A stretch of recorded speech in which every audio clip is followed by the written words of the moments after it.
Right, good evening everybody. Right,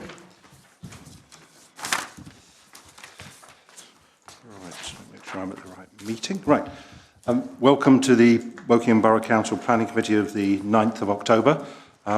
We have a quite light agenda and we don't have our normal large and enthusiastic crowd here, so we'll move on. As you've probably seen, I'm using the public address system. We don't actually have anybody registered to speak. So I'm not going to explain how that works, so there's no real need to do that. This meeting is recorded, both video and audio. The planning committee the full planning committee consists of 11 elected members, borough councillors, who include representatives of all 4 political groups on the council.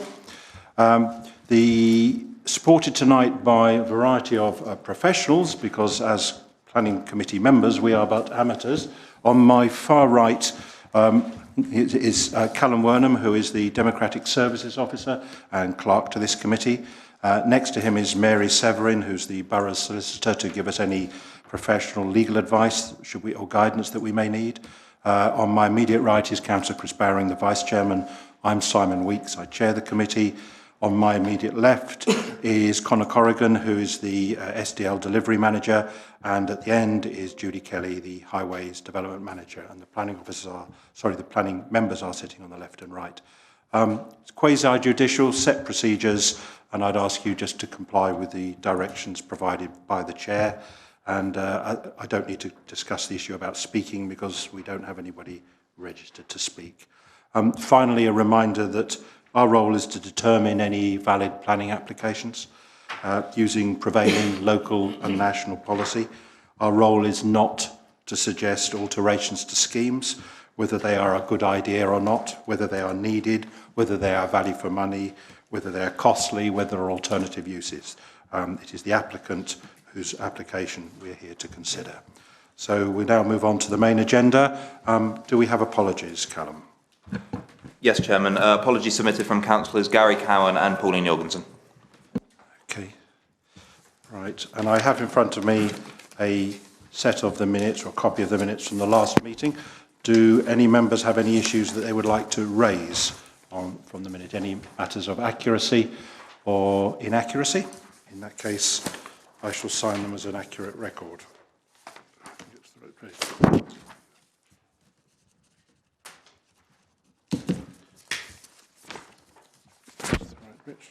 In fact, I've signed them in the wrong place. Just bear with me a moment. Right, there we go. Thank you. Okay. Declarations of interest. Do any members wish to declare a point of interest? In that case, I shall be declaring a potentially personal and prejudicial interest, in as much as I know the applicant for the second item on the agenda. And as he's a farmer in my ward, I've had dealings with him on and off over a number of years, so I will not be taking part in that, and I will actually leave the committee and hand over to the Vice Chairman for that item. Are there any matters to be withdrawn? Items to be withdrawn? No. Good. Otherwise, it might have been a wasted journey. And fine. So we move straight on to the applications. Firstly, we have application 191753. Members, this is part of the overall Arborfield SDL.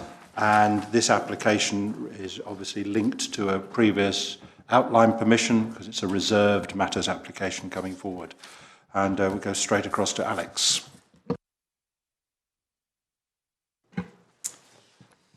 Thank you, Chair, and good evening. This application is application number 191753. It's for the approval of reserved matters for 44 units within the Arborfield Garrison development. The application relates to parcel AA of the Arborfield strategic development location, and the applicant is Millgate Homes. As mentioned, the proposal is within the strategic development location, or SDL, and represents the 12th phase of development on site. The outline for the site was granted in April 2015, and this established the principle and the parameters of the development. This slide shows the Arborfield SDL in its entirety. with some key infrastructure links highlighted on. For this application, we're focusing on the northern section, and in particular the Princess Marina Drive area. The application represents the 12th phase of development on the site, and I've highlighted it in red on this plan. Some of the other previous applications have also been marked on, and as you can see, work is well underway on the SDL. This is an aerial photo of the application site with the area marked in red. The site is located on the southern side of Princess Marina Drive and is immediately adjacent to the existing cricket field and Buttonshaw Avenue. To put a little bit more context to the surroundings, the areas now marked in yellow are designated for housing. The southern area has reserved matters approval, and the area to the east of the application the area to the east of the application site is expected shortly. The cricket field to the south and the large area of open space to the north are to be retained. The site, of course, was previously MOD land, and this consisted of three and 4-storey large office and mess buildings with hard standing that was mainly used for parking. At outline, these existing buildings were taken into account, and the site had parameters set that allowed for proposals for 4 stories and also a higher density.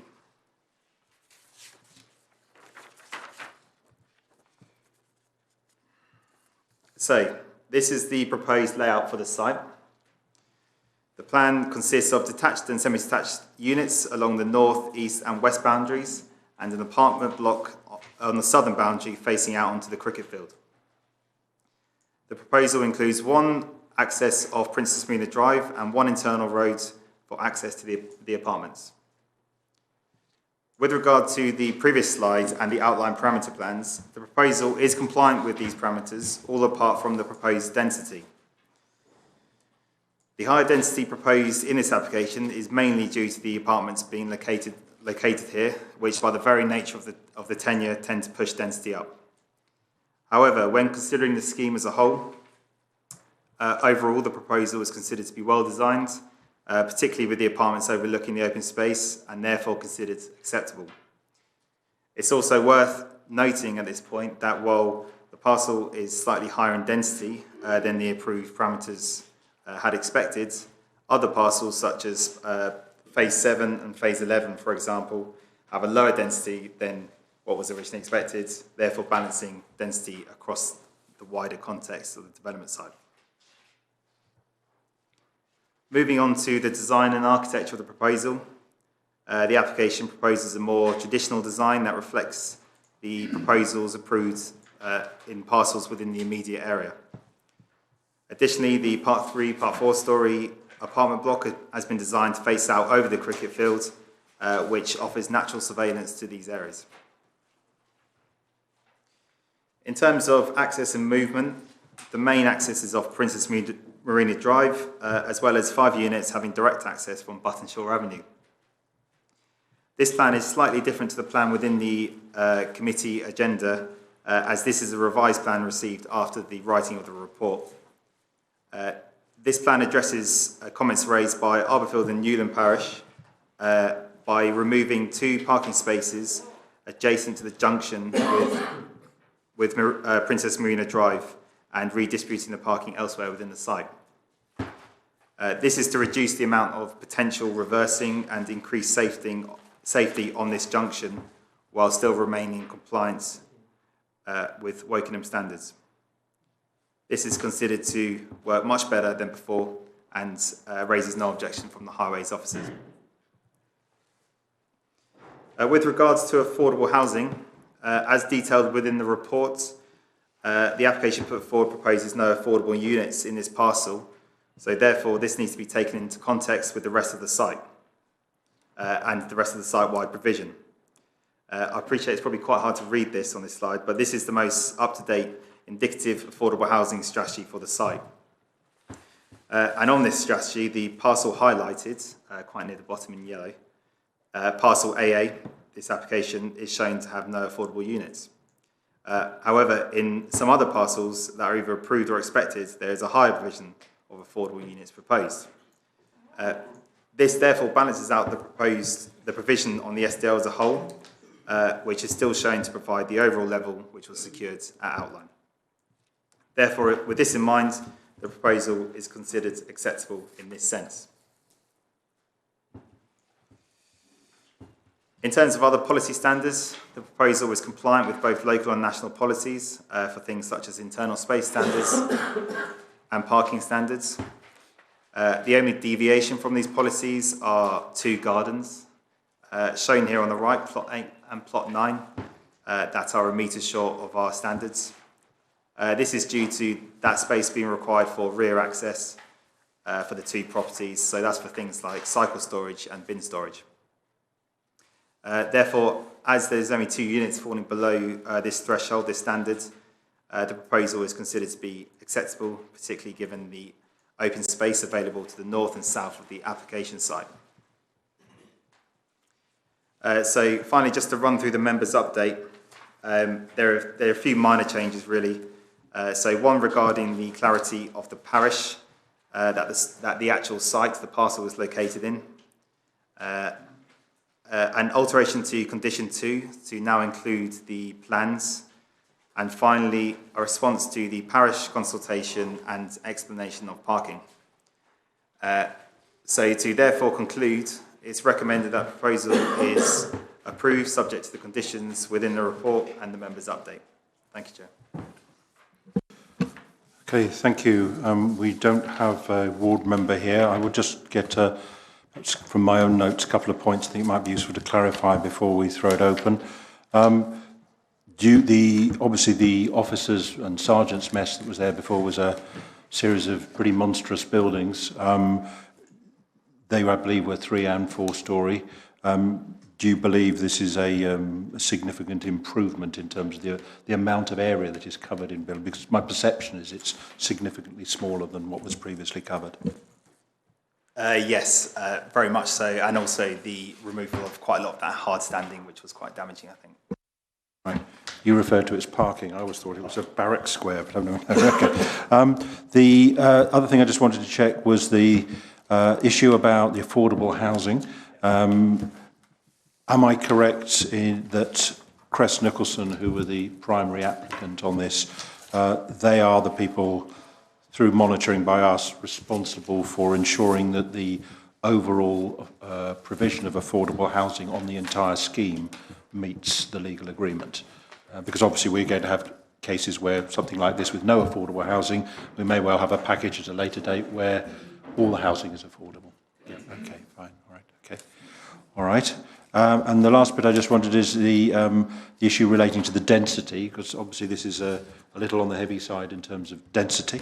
You're satisfied that other schemes or elsewhere within the overall SDL, being lower density, will help compensate for that.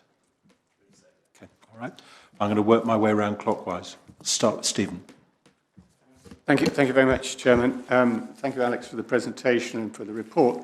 I've just got a few points to raise. The Chairman's already talked about the 4-storey element, which in itself is not something I find particularly attractive, but given the context, given the outline application that clearly established this is acceptable, and given what was there before, I think it's very difficult to pursue that any farther.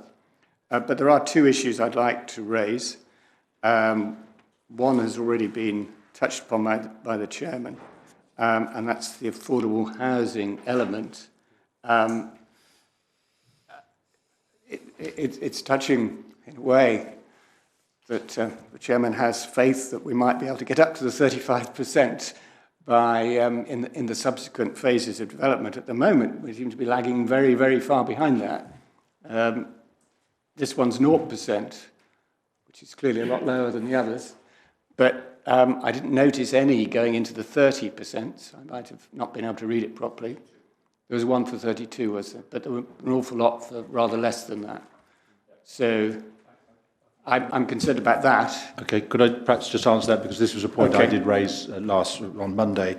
My understanding is that part of the legal agreement, there's a substantial commuted sum, where some of the affordable housing monies from the Arborfield development is being used for other projects in the borough, such as Gorse Ride redevelopment, and that I think I'm correct in saying the requirement is actually for 20% physical delivered on this site, with the remaining 15% being delivered through commuted sums elsewhere in the borough. Well, just to come back very briefly on that, I don't want to hold things up on that point too much, but yes, of course, commuted sums can play a part in bringing up the percentage off-site, so to speak. But we do need to, I think quite carefully about the implications of areas with no social housing in, and areas considering the whole site, which is going to have considerably lower amount of social housing than we would normally want to include. And I'm really thinking about social cohesion here. I think we want to avoid a position where we have large chunks of affordable housing all put in the same place and not having any or very much in other areas, because I think that leads to social segregation. It leads to all sorts of social problems down the road. So commuted sums are sometimes unavoidable, but I would like to see a position where we didn't rely so much on commuted sums to get us out of jail, because I think that's a real problem. If I may, I'll just go on to my other point. That was a small point. My other point, it might seem fairly small too. It's on the parish council's concerned about the highways issues. This is the highways opportunity to tell me something about this. Perhaps they did want those two parking spaces nearest the entrance moved, and that's great, they have been. But I think they were expressing concerns overall about whether there was sufficient parking space to avoid lots of on-street parking in Princess Marina Drive. I think that seemed to be their principal concern, and I do have a lot of sympathy with that, because we have a parking standard. This clearly meets it. I accept that it meets the parking standard, but there is, I think, realistically, quite a risk that it's going to be difficult for people to park off-street on the site, and they're going to end up parking outside the site. So I'd be grateful for a comment on that and perhaps some reassurance.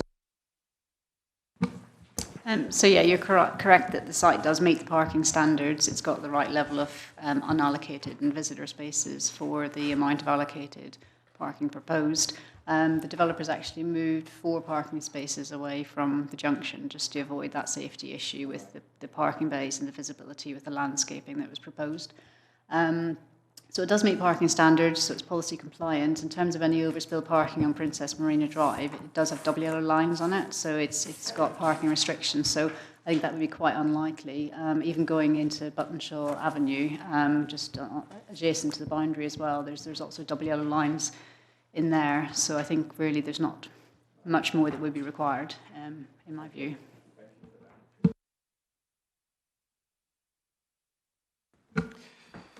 Thank you, Chair. I was going to echo many of the points that Stephen raised in relation to affordable housing, including, in my belief, the importance of having a mix of different types of housing wherever possible, for reasons of promoting social cohesion, amongst others.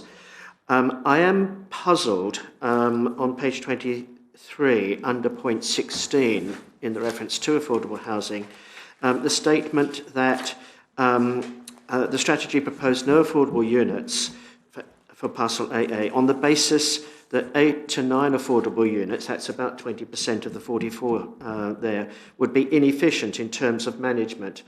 I really are at pains to to see how that would be the case. I would have thought, that a housing association, for instance, would have been, quite attracted, by the opportunity, and quite a compact area, to be able to manage that number, of affordable units. So I'd like a comment, if possible, on that. And the second issue that I'd like to raise is about electric vehicle charging. This is really, I guess, a point of information for myself. It says, prior to commencement of the development, details for electric vehicle charging strategy shall be submitted for approval. I'm reminded of a previous application where a similar issue was raised, and there seemed to be some confusion about what the appropriate number of electric vehicle charging points might have been. I wonder whether we are any further forward, in this matter, and whether we are able, to get details, of what expectations might be, of developers in this matter. I may be able to assist there because I asked a similar question, because what I wrote on my notes was proportion, because we don't know what that proportion might be. My understanding, unless Judy has contradictory information, is that both nationally and locally, there is not a policy that is defined, and it is in the process of being defined. But one thing I do understand is that 100% 100% charging points on properties would probably result in most of the lights going out across Arborfield in a much wider area. So all I can say personally, from my own knowledge, and having also having a vehicle charging point at my own home, is that it's somewhere between 0 and 100% of the properties. But I'm afraid it's as vague as that. I don't know whether Judy has any hot off the press information that updates that. So we have, you may have seen it, we've published a new highway design guide on the internet, which is a sort of draft document we've been using with developers for the last few years. And we do set out some standards for electric vehicle charging in that, mixing passive spaces, so that's where the infrastructure, the cabling is put in, but it's not sort of live and ready to go, and active spaces where you can literally drive up and connect your car that day. So we do have some sort of percentages in there that we're using with developers at the moment. For this site, it would be around the sort of four active electric vehicle charging spaces and about 21 passive ones that we'd be looking at. So a total of about 25 spaces. Because that is just for consultation. Exactly, yes. Yeah, I was just going to jump in on the EV charging point. The issue is there is no national policy at the moment. The government is in the process of trying to come up with something. The biggest issue is we don't have enough power stations. So if everybody has an electric car, we're not watching TV or turning on lights or anything. And the way the systems work at the moment is if everybody had one and they turn it on, nothing would charge because they just cut off automatically. So we have to be just be very careful on applying our EV charging policies, because we don't have one, on developers, because in essence, one of the sites we're looking at, they would have required, if we had have tried to get them up to a higher standard, they would have required, I think it was 14 substations to be installed. So it's a bit of a problem at the moment, but hopefully in the next year or two it'll be sorted out. So that's kind of where we are with EV charging. We're moving that way, but just not there yet. On the affordable housing issue, this parcel, I know it's 44 units, it is quite a small parcel. The registered social landlords, or RPs, are the various names for affordable housing. What they do is they normally will look at a site and see if it's worth going on there in terms of, and it's about management more than anything. And although it looks like a pretty good site to get on, because Arborfield is quite a large site and there's actually a number of RPs, affordable housing companies on the site, what they will do is they'll look at where the best places to put them are. So in this case, because it's part of a wider site, if it was on its own, we would probably have more of a opportunity to insist on it on this parcel. But because it forms part of a much wider development, the housing companies will talk to the developers, talk to us, and they will say where they want to go. So in essence, what you will have is you'll have one of the other sites, which is probably a much bigger parcel, which could be a few hundred units, will take up some of that slack. It just means that the housing companies have a much easier job managing it, and that's really why we end up with a situation where we have none on this site. And I totally get your points when it comes to social inclusion, and that in this case it's a relatively small parcel, so we felt we could live with nothing on this parcel.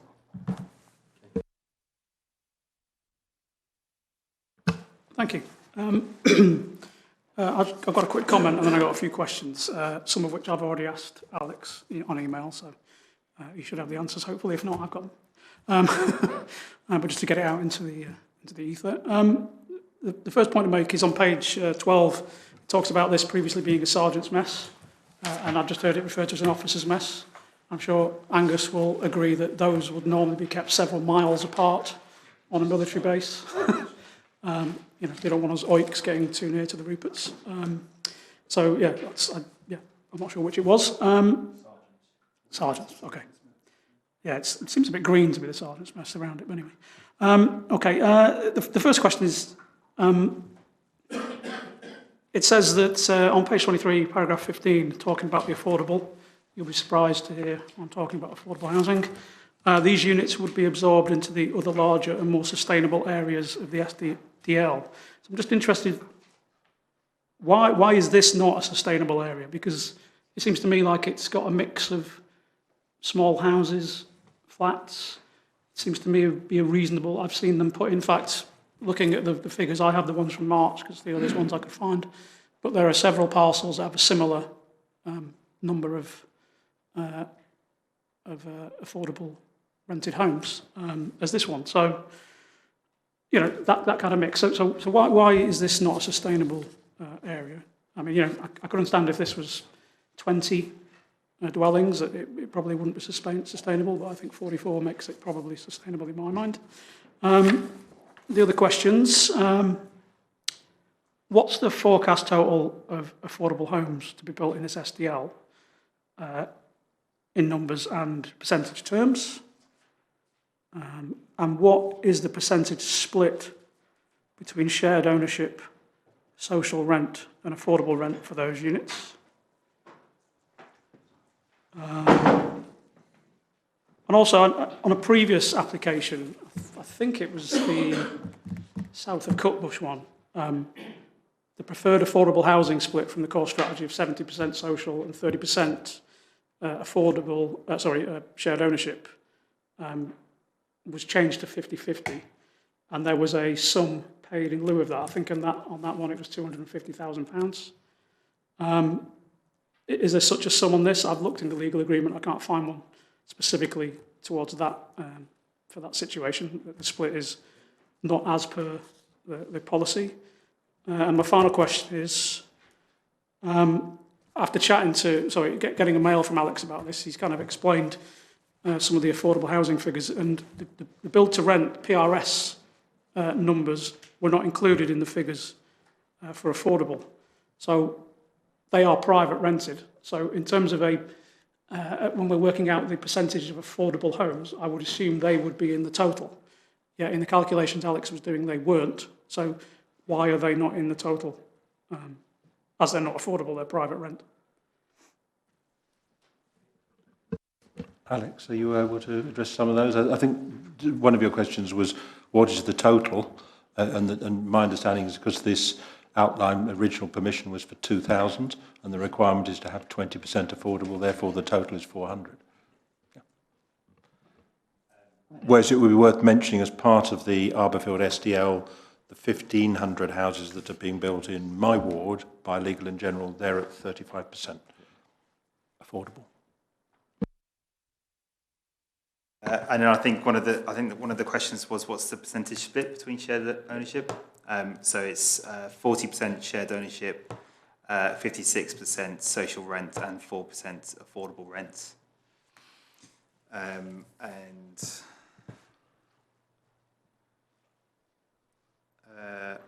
Why was the PRS not included within the affordable? So for this application, I don't know if you want to mention it as well. Yeah, so the PRS does have a contribution against it. It's a different type of unit, so it's not straightforward as just this is how much money is against one property. So we did do a review of the original PRS, which is in a different parcel, obviously, and they do have to pay against the affordable housing, or the lack of affordable housing on that. Slightly different than you would get as an open market house. I don't know the calculations, so don't ask me because I can't remember. In terms of the commuted sums, and the affordable housing mix, it's basically looked at local need. So So our housing team will look at that and see what the requirements are down there, and they will tell us if the proposal is acceptable or not.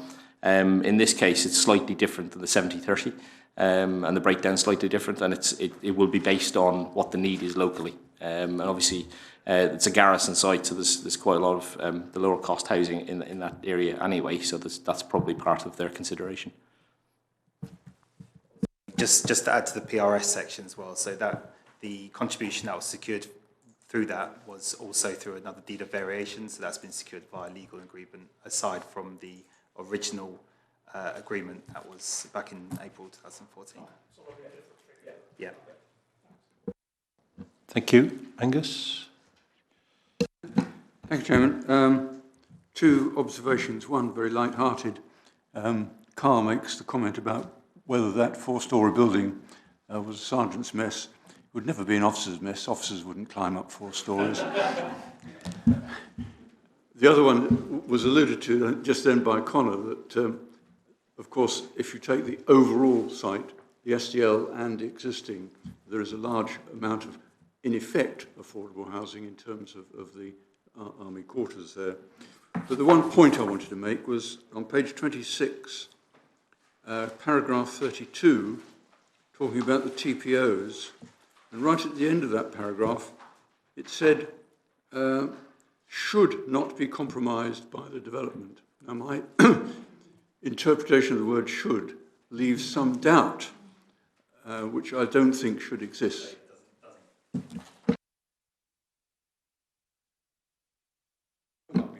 Will not be compromised, sorry. So Perhaps that could be minuted. So it would have an appropriate root protection zone if it did, right? Okay. Thank you, Angus. Abdul? Thank you, Chairman. Page 23, I think Carl just mentioned, paragraph 15. I'm new to this committee, so I'd like to clarification.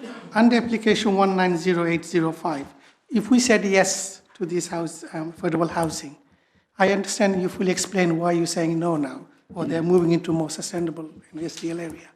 So if we say yes in these reserved matters, why do we have to change our mind now in terms of affordable housing? I'm sorry, I presume you mean that because there's an outline, this sits within a bit larger outline, why do we have to agree to no affordable housing on this parcel? Yeah. Well, basically, as long as the wider 2,000 units meet the 20% requirement on site overall, that's fine. So it's no different, if you imagine, it's no different than if it was one developer. And they bring forward little parcels at a time. So one parcel, they might have less affordable housing than another. Generally, what we would like to do in a perfect world is get the affordable housing next to the shops, next to the community facilities, the transport, so bus stops, things like that, and that's what we'd like to do. So the further away you get from a new centre or shops or amenities, the less affordable housing you generally have. And this one's slightly away, it's not miles away, but it is slightly away from the town centre itself, or the new district centre. So in terms of this, we have to look at the wider SDL. We can't just look at this parcel on its own, because the affordable housing is actually covered under the outline consent, not this one. And that's why we are where we are. So if it was an application on its own, we could assess it, but it forms part of a much bigger site. If I might also just add that, in theory at least, with this outline being for 2,000 houses, it's highly unlikely it would happen. But in theory, the applicant could deliver 1,600 private houses and then deliver all the remaining 400 affordable houses in the last phase. Clearly, we would be very strongly against that, but the legal agreement they have relates to the overall number that have to be delivered, and that's what we will hold them to. If the main applicant wishes to allow individual smaller applicants such as Millgate to build without affordable, it's up to the main applicant to manage the overall scheme to ensure that they deliver the legally agreed number of affordable houses in the whole scheme. Okay. Do you want to add something to that? Or just moving around? Sorry. Okay. Rochelle, did you wish to speak? Guess what I have to talk about? Parking. First of all, I've counted the parking spaces on this drawing here, and it's actually not 78, or even 70. There's actually more than that on this drawing. And you said some will be unallocated and visitor. So does that mean some of the unallocated spaces will be by the houses so they can park in front of their other car? Somebody else can park in front of their other car, like a visitor can park in front of their other car, or people from the flats can park there? I'm assuming the spaces along here that are right next to the houses, I'm assuming actually belong to the houses. And counting the garages as spaces overall for the whole thing doesn't make any sense because no one else can park in front of them because it's in their driveway. Unless... Garages as a whole parking space. I know we can't, well, according to this you did. This says 78, including the parking spaces. Total parking, 78. On page 29.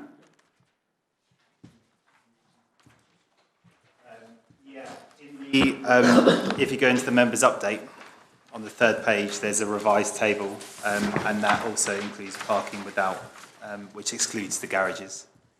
And again, that's compliant with our parking standards. So there's an 76, yeah. updated table. Yeah, I was going to say, because the numbers didn't match. When I was adding up the number of parking spaces here and the number of parking spaces here, they don't match each other. Yeah, but it's still the case of, it's also a distribution of the parking spaces. The flats have about 31 spaces around them, roughly, if you count all of them, including some of the visitor spaces. So you're assuming people are not going to own cars in this area. Now, if we were in the middle of Wokingham, that's possibly you could live without a car, possibly. Middle of Reading is probable, but not. But out here in Arborfield, highly unlikely. If you have two people in a flat, you're going to have two cars because there's no other way to easily get to any place around there without a car. And again, it's the case of climate change notwithstanding. People will own cars because they can't get any place because the bus service is minimal in most places.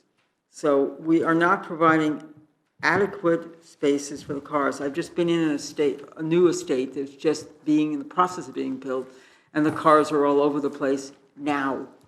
And this is one of the estates where going to the old parking standards, going to the parking standards presently, and it was going to be fine. It isn't. It isn't, it isn't, it isn't. We need to change this to make sure we have 2 parking spaces per dwelling that's available to these people, plus extra visitor spaces. As you'll probably recall, Rochelle, at a previous planning meeting, yes, I sought your approval to write to the exec member for planning, expressing our concern at the need to have our parking standards updated. And as you know, we have a new local plan under development, and I'm very confident that will reflect updated thinking on parking requirements. But as I've also explained on several occasions previously, we can't apply our aspirational parking standards to applicants. We have to use our existing parking standards, even if we believe they're deficient, because we're working to change them. I have spoken to Wayne about that, and I am the shadow planning person, so planning exec, so. Could I just clarify as well that all of the houses and flats will have at least 1 allocated space or 2 allocated spaces, so none of them have no unallocated spaces? Yes, but 1 allocated space doesn't do any good when you have 2 cars. That's why you've got the unallocated spaces, so they're overflow for... I think this is a circular argument. We'll move on. Malcolm, did you wish to speak? Yes, 3 or 4 questions. On the tall building, the 4-storey one, is there a lift in that block? Not to my knowledge. And so do you need a lift if it's 3 or more floors? Is that not the case? So, Equality standards. Okay. So there isn't going to be a lift there, you say? To be blunt, it's not a planning matter. Okay. This will be a matter for building regs. Okay. Well, it can be a bit difficult for... There is a lift? Right. Okay, good. Second one, my favourite question, the road widths within the site. How wide is the road on within site, those internal roads? They are 5.5 metres. 5.9 across the whole width? Yeah. Okay, good.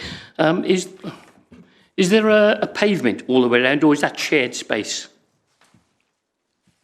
So the details of that will come down to the detailed highway construction details, which is a separate condition on the outline. They could realistically be a mixture of both. Looking at coming off Princess Marina Drive, I'm reading that as a footway because it then leads to some tactile paving where people can cross the road to another footway. But over towards plots 18 to 14, I mean, there's more scope there for that to be shared space. But like I say, the materials and the curbing and those sort of matters will be dealt with under a detailed condition. Okay. So there may or may not be a parking or a shared a pavement or a shared space. Would that, I suppose that would permit people to stick a car outside their own house if they needed then, if there's no rule about it. But that would obviously block quite a bit of the road. And things like waste lorries and so forth that go in there would then find it quite difficult to manoeuvre to get out in a forward direction. So hopefully there will be some payments there eventually. Next point, if you've got one entry-exit road going in from Princess Marina Drive, this is a question I've asked on previous sites, if there is a problem on that one road of any sort, you know, utility thing, an emergency or whatever, what procedures have you got for people getting out of that site? Well, with a vehicle, I mean. There's no alternative vehicular access if the main site access is blocked. We really only ask for a secondary access or emergency access if it's serving more than 100 units off a cul-de-sac. Yeah, so it's cul-de-sac. So they wouldn't be able to get out really because there's not a space anywhere for them to put that second exit at the moment. Okay, right. Going back to the parking, I mean, everybody's raised something on it. There's 44 homes, and I think I added them up. They come up to 106 bedrooms, so that's a fair number of people there. 78 parking spaces. Oh, sorry, okay. So that looks like it's double, but of course you have to take off the 15. Are there any disabled bays allocated in this site at all? There's none. None at all? No. Okay. Are the places where you can park wide enough for a disabled person to get out when they open the door then? If there's no disabled bays? I mean, theoretically, yeah, you could design them a bit wider and just take back some of the landscaping, for instance, and put that extra width in if you wanted to. There's scope to do that. Or they could do it without having to redesign this, you mean? There's enough space to do it? Or would it require some modification to the allocation of the space? There's places where you could do it without changing the design sizably, but there's no particular requirement under our parking standards for them to so parking access is a bit tight generally. And the last point, on page 27, it's got what looks like a normal sort of working. It says the development will be, whatever it is, 8 to 7 p.m. or something. What page is it? Page 27? The condition there. Basically it says there's no work on basically work on Monday to Fridays and Saturdays. It normally says there's no work on Sundays or bank holidays at all. That statement isn't there. It normally appears. We suggest that be put in. It is normally covered in the outline permission. But it doesn't mention it here, so it seems. I think you'll find it is covered in the outline permission. This is really supplementary to that. It's not a condition, it's a comment. Okay. So there's no one going to be doing angle grinding on a Sunday morning outside their houses? Hopefully not. Okay, those are all my questions. Thank you. Thank you. I just wanted a little reassurance on the affordable housing generally in the SDL. The 21% is spread out reasonably well. So, I mean, Stephen was hinting at ghettoisation, I think the word is we want to avoid. It doesn't apply to this application, but generally speaking, it's a good spread. So I appreciate that there's some concerns about that, but there's only two parcels on site which have no affordable housing. One of them is for 12 units and the other one is for this. So I think it's pretty evenly spread out across the site really. And you can see other ones coming forward, like O2 is going to have 32% affordable on site. So I think it's quite well spread out, as there's only really parcels which don't have affordable units. Just to check, the 12 is one that's one of the existing sites. Is that the red row one, was it? Yeah. Okay, so in theory, we shouldn't see any further reserve matters coming on the Arborfield site that didn't have affordable housing on. Okay. Members, Rochelle, to come back. Two quick questions. Are any of these roads internally here going to be adopted by the council? And if they're not, are the residents going to be informed of that fact? Because a lot of them haven't been in the past. And second of all, you mentioned building regs will be responsible. Is it Wokingham Borough's building regs or private building regs? What? No. But they're enforced by building regs. Now, building regs you can hire a private person to do your building regs. Yeah. But if you look at some of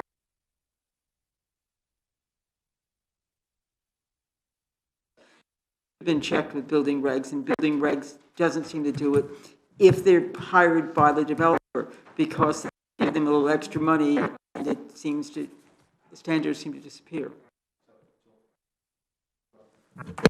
So yeah, building regs is now national. It used to be, some years ago, it used to be dealt with by the council and assessed by the council. Now it's the NHBC, so the House Building Federation, who do it. You can get a private cert, and that's the problem. The problem is that they're getting private companies to sign them off as such, and they're not checking all the things. And there is a problem. It's a national problem. The government are aware of it, and they're trying to solve that problem. But there is no requirement for the council to go out and check those, because if we're not instructed to do it, we won't. It's the same as lots of other things. Well, building regs department usually would Rochelle, go out. I'm anxious that we don't stray into areas well beyond the planning committee's remit. Okay, Carl, you wanted to come back, and then we'll hopefully bring it to conclusion. Yeah, I just want to make a few comments about affordable housing. You won't be surprised to hear. I worry about the kind of constant watering down that I see through our policies on affordable housing. It says in the core strategy, and this is 9 years old now, I can't imagine this has improved, that there's an exceptional need for affordable housing in the borough. It also says in some study that was done, which is part of the CP5 of the core strategy, between 64% and 88% of the borough's annual housing completions would need to be affordable dwellings. So that's pretty much saying that minimum we need around 60% affordable in everything we do. That's 9 years ago.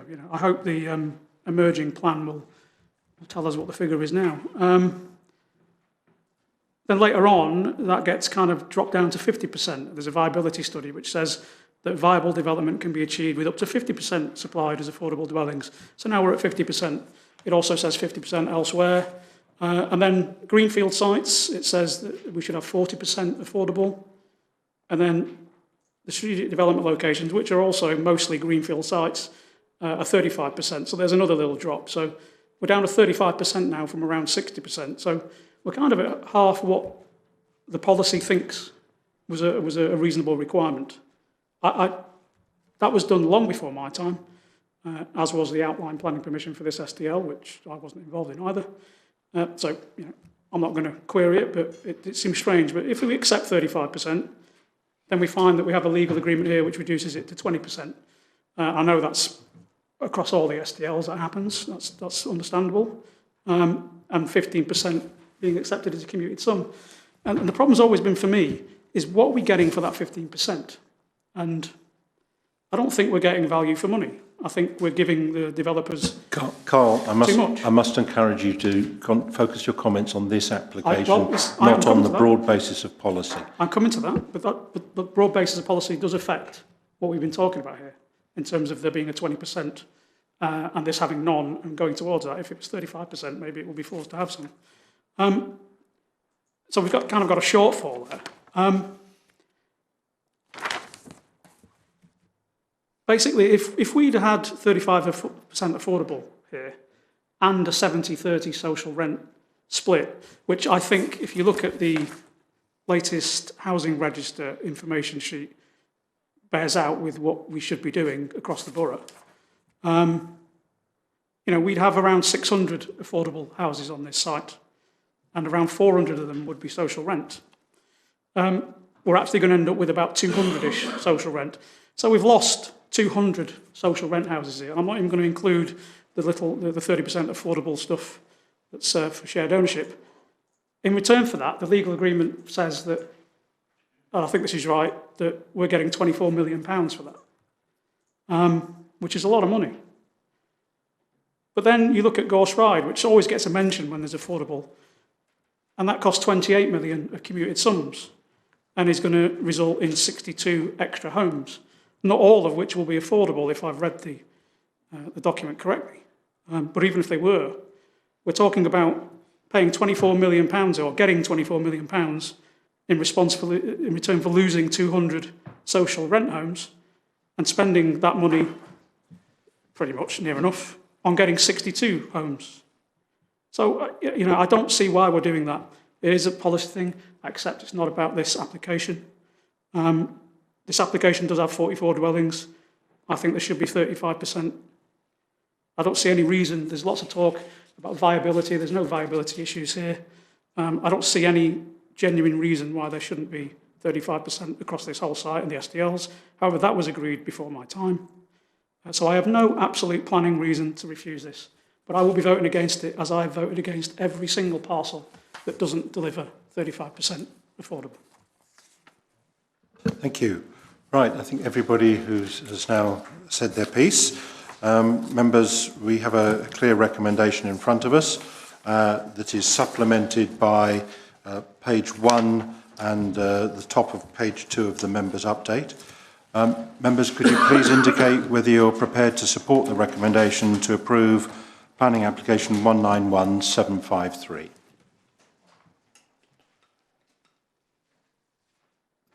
That's, and thank you. And anybody voting against?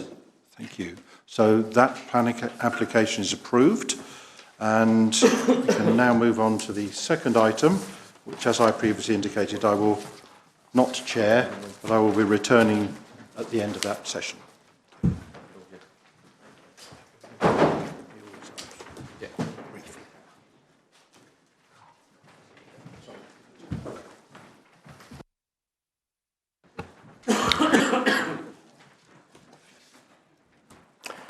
Right, members, we move on to page 43. Agenda item 46, application number 191112, which is Manor Farm in Finchampstead. Simon is the case officer. Good evening, Simon. Thank you, Chair.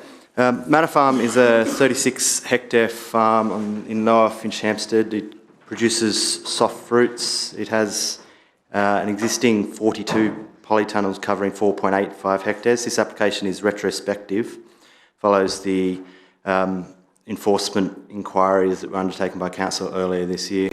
It's for 25 polytunnels, adding another 2.2 hectares to make 8.05 hectares.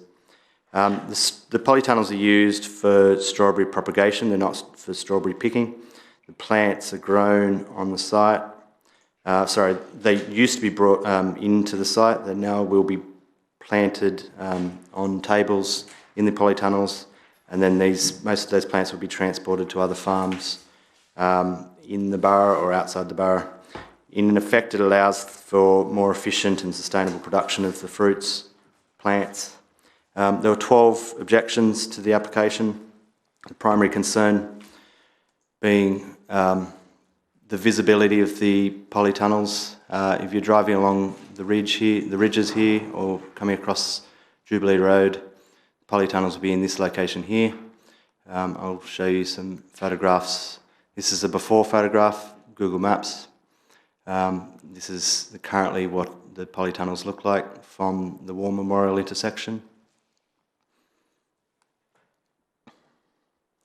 And then a closer up view of the polytunnels and the tables and the plants in there. This is further along towards the west from the intersection of Jubilee Road and the ridges.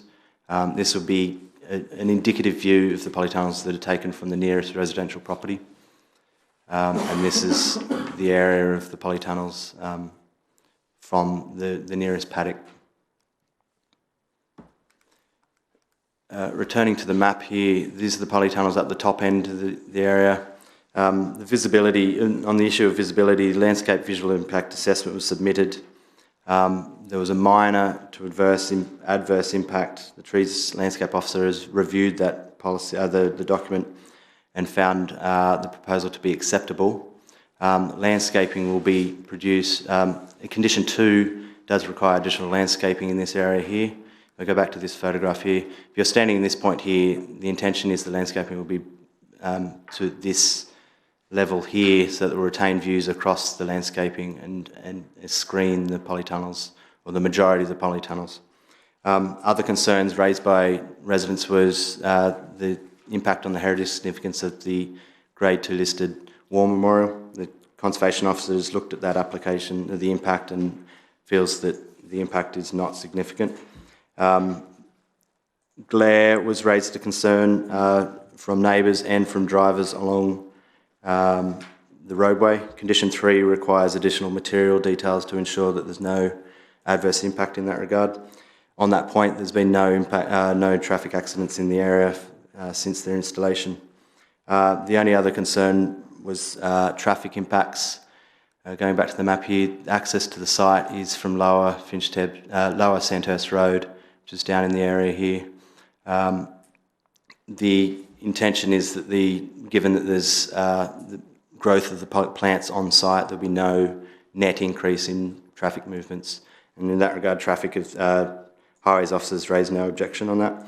So in balance, the application represents a more sustainable expansion of the farm, and in this outweighs any harm caused to the landscape in the rural setting. Moving to the members' update, condition 5 is sought to be deleted because it was felt to be onerous in terms of limiting the plants to picking only, limiting to propagation only and not for picking. To remove the picking from, by condition 5, would in effect lead to the potential for the plants to be dumped if they were to flower. Thank you, Chair. Okay, thank you. Can I just raise a couple of points? This is a retrospective planning application.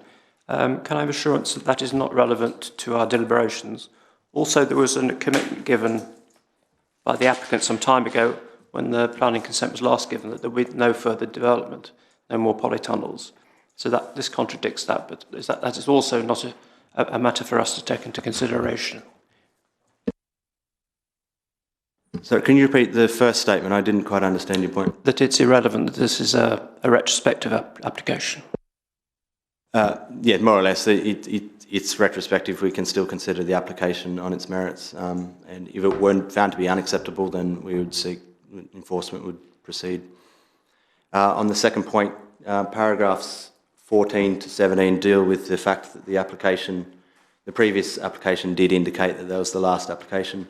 The conclusion to that was that the market has changed, the circumstances have changed, and it was felt to be acceptable, and on planning grounds was of no particular relevance. Thank you. More or less everyone's signalling to speak, so I'm going to go anti-clockwise. Malcolm, were you signalling? No, it's Rochelle. Well, considering the predicted food shortages and other problems occurring with Brexit, if we do that insanity, this is absolutely necessary. We'd rather not have food riots in the streets and things like this due to shortages. But overall, it doesn't seem like it's really a bad problem because it's been there for a while. There's been no accidents. There's been no problems with this. So other than retrospective, there doesn't seem to be any problems with it. Okay, Rashad, I don't think there's a question there. So, Abdul, did you have a point? Nope. Angus? I think that the number of it to me is on page 57, paragraph 42, just to get the thing in context. It says the retrospective proposal represents a 6% increase in the area of the farm covered by polytunnels. Now, we've had some justification of the need for it, and that's been referred to. So I think the incremental impact of this from what is already there with permission is minimal, and therefore I cannot see any particular reason to oppose this application. Okay, thank you. I mean, the photographs we have are in accordance with this planning application, are they? I assume that the bodies which shouldn't be there because they haven't got planning permission, but they are compatible with this, so we can actually see what it looks like. That's correct. Carl. So, yeah. Sorry, Chairman, I think that might be misleading, that most of those polytunnels that are there do have permission already. And it's only a small increase in the numbers. I think, just to make absolutely clear, that is what you meant. Yeah, thank you. I'm thinking of the ones, really, you can see from Jubilee Road, because you've got the others which are right at the bottom, which have got planning permission. Yep. That's correct. So the 13% would be this area down in the southeastern corner, and the extra 6% is up here. Carl. Thanks. First question, are the polytunnels up right now? Just out of interest. I'm not going to steal your thunder, Stephen, so I won't ask the question. I'd really stuck and I'll let you say it. There's a mention in here about these single-use plastics, that somebody objected on that basis. I didn't quite understand the explanation of that, so I'm assuming they're not. Can you just confirm that in terms of the covers? And kind of one, it's sort of a question, but I don't think you can answer it. I don't think it matters. But I just noticed on page 50, paragraph 5, it says the existing area under plastic. This is is 4.85 hectares. And in paragraph 1, it talks of an increase of 2.2 hectares. And on page 52, paragraph 14, referring to the previous application, it says that this is in the previous application. With all tunnels in place, the farm will be able to grow 3 million strawberry tray plants and 2.5 million raspberry cuttings. So that's 4.85 hectares growing 5.5 million plants. This is an extra 2.2 hectares and is for 110,000. Maybe it's my ignorance of fruit farming, but that doesn't seem to add up to me. I don't think it's a planning reason to be, to discuss, but I just find that strange. I don't know. I think somebody missed a digit on that last figure. But anyway, yeah. So the questions: are they up right now, and is it single-use plastics? They are up right now. Paragraph 30 would deal with that. The fact that if permission is granted now, then they're required to be removed by condition 4. So in effect, moving on, condition 4 does say within 1 month you need to detail how they will be stored. So at some point before now and the end of the year, they should be coming down, and if they're not, then enforcement will take action. But they will be going back up in January. They are not single-use plastics. The intention from the applicant is that they will be stored by the side of the polytunnels and then re-erected when they're required in January. On the third point, I take your point. I don't have an explanation off the top of my head. Sorry.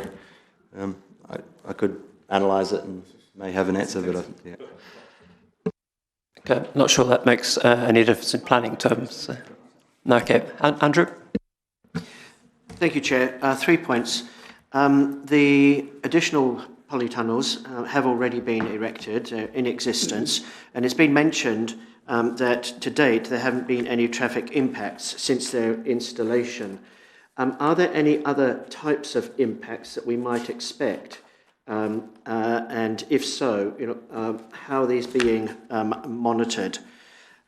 Secondly, one of the letters of objection stated that much of the existing screening is deciduous.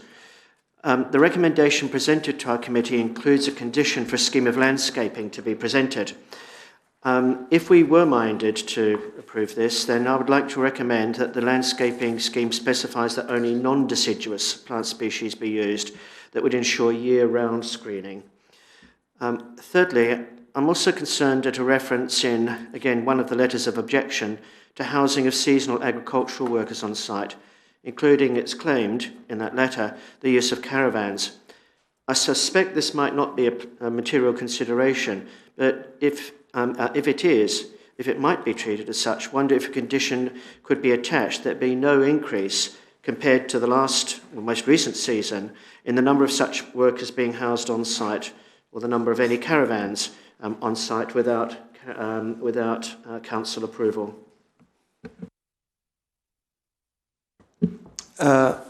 One impact that Condition 3 attempts to address is noise from the structures. It would not be anticipated there'd be any major impact, but that condition does attempt to cover all eventualities.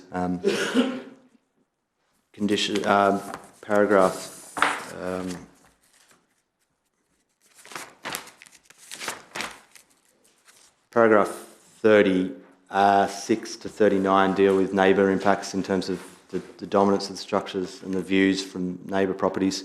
Both were found to be acceptable, just within an agricultural setting. The structures were found to be standard features that are commonplace in agricultural practice these days.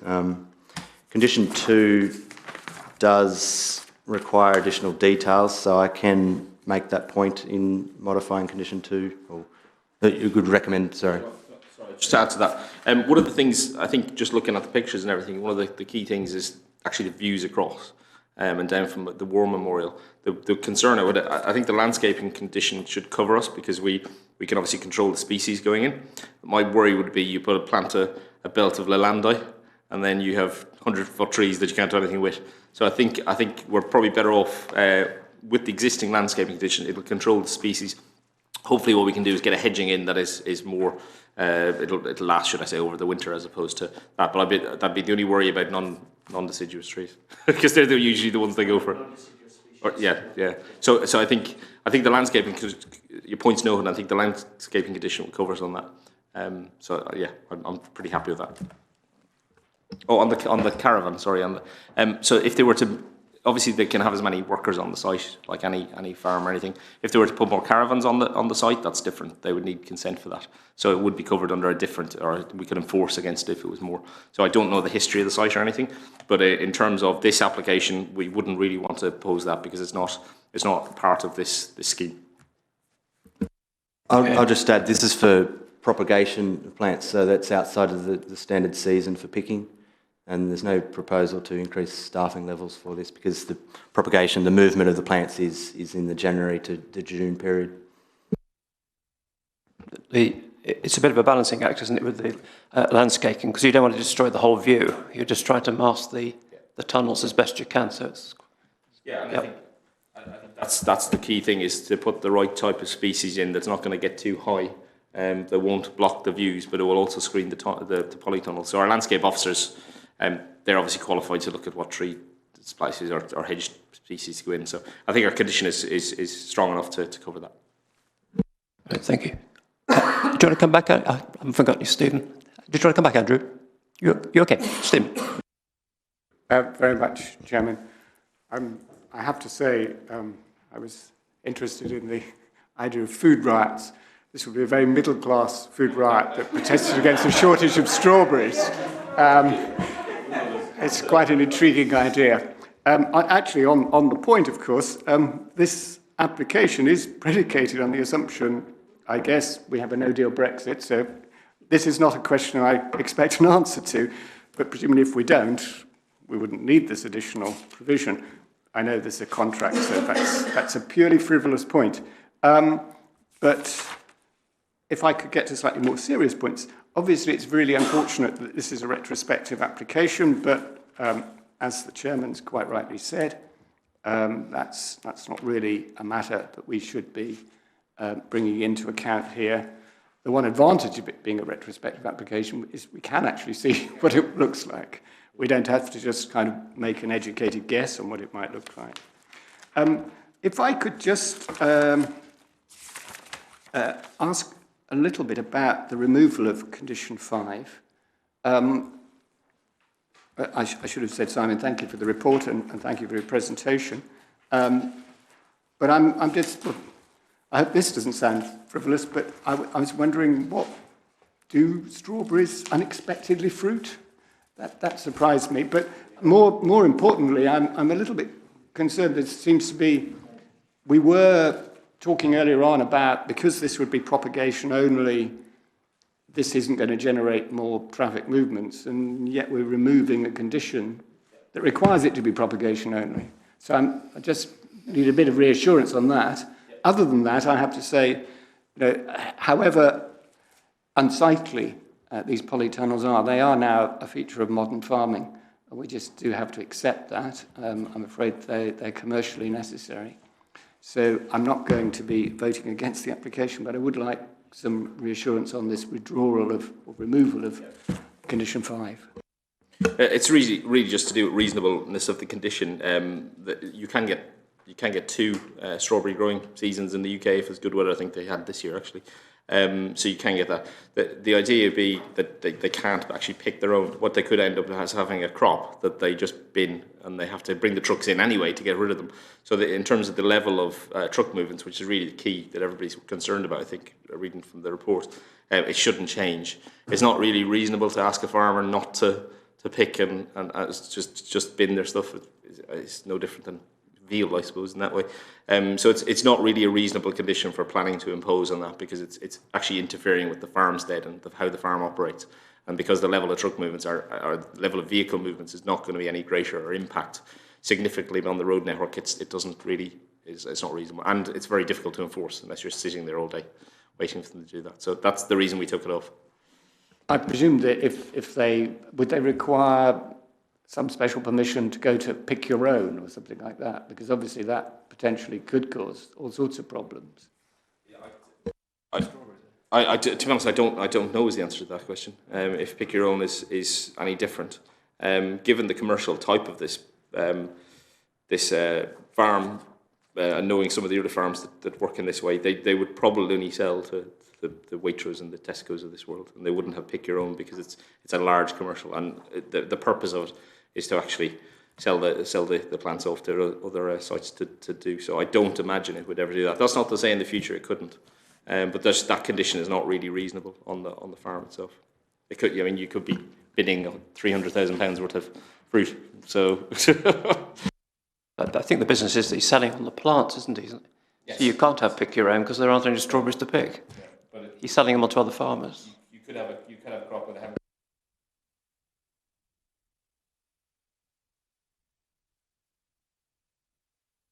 No, that's what we end up importing from Spain or somewhere. Anybody else want to speak? Okay. Well, no one. I don't think anyone wants to make an alternative proposal. So we have one condition, just one condition removed, condition 5, in the members' update. So if I go to the recommendation on page 44, and I see those members who wish to support this application. Thank you. I think that's unanimous. Thank you very much.